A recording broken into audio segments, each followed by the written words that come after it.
to our beautiful community of Sarnia. My name is David McPhail. I'm a former educator for 35 years, so I'm very interested in education. I'm a person with not curable cancer, so I'm pretty controllable.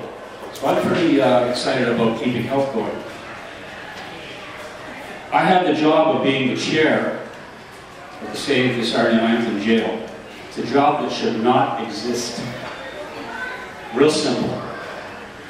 As the leader and ultimately the premier, this is for both of you, would you at least take a look at our information and give us a proper and total accounting of how we're going to save money? We have gone over this many, many different ways, and each of you will have a package that I sent to you in November that shows that this is going to cost the taxpayers of Ontario, not just Sarnia, money.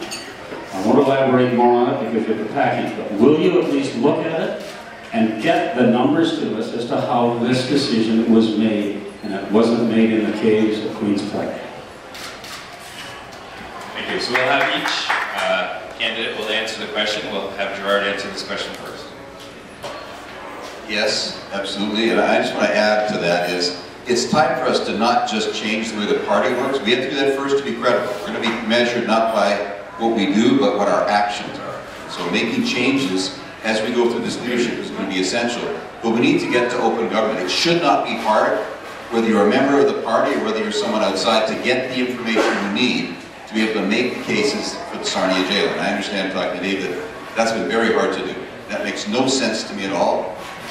You know, there's a movement out there that a number of governments have adopted, which is just that kind of information has to be freely available, not FOI, not taking weeks, not going through 25 bureaucrats' hands, but simply because it's the public's business, we need to make that kind of stuff available. And so I know that there has been a long transition around utility of jails, but if you're telling me, as you did earlier, that it's actually a case of saving money by doing it, we got to make sure that the decision train in Toronto just doesn't go whizzing on by, not even stopping to look at the details. So it will be like that.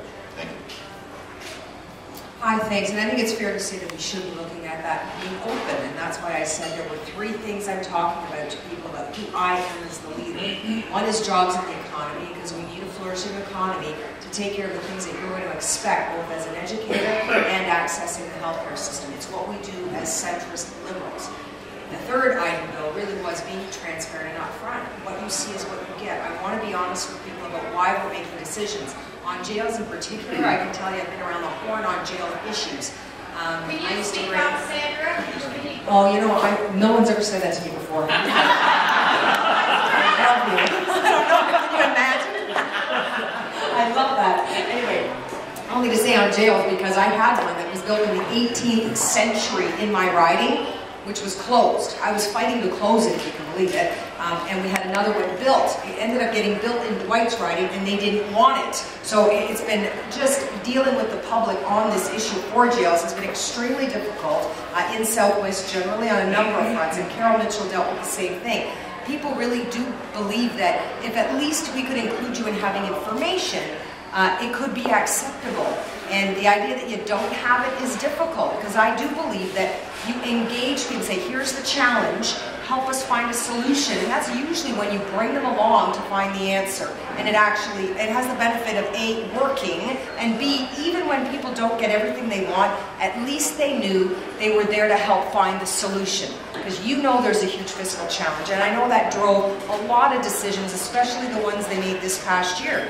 Gerard and I both were not there making up Bill 115. It's easy for us to sit outside like armchair quarterbacks and say, oh, I wouldn't have done that. Sure, I'm going to say that too. I wouldn't have done that, because I can't conceive of all that decision-making information that they had that we don't have on the outside. So it's easy, and hindsight's 20/20.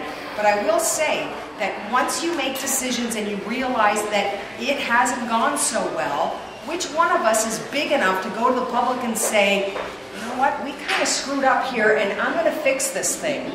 We are going to go back to our teachers who helped us implement those policies. I was the minister when we made those class sizes smaller. And that was kind of tough because we learned, uh-oh, we don't have enough classrooms. Uh-oh, we need to fix our capital budgets. I mean, it was difficult. but we worked with our partners to make this stuff happen, and I believe we can get back to that. And I think if we take this upfront approach with people, and that's frankly going to be the change. In the first month, if I'm the leader, people are going to sit back across Ontario and say, oh my God, this is a different government. And if we don't do that in our first month, the public will do it for us in the next election.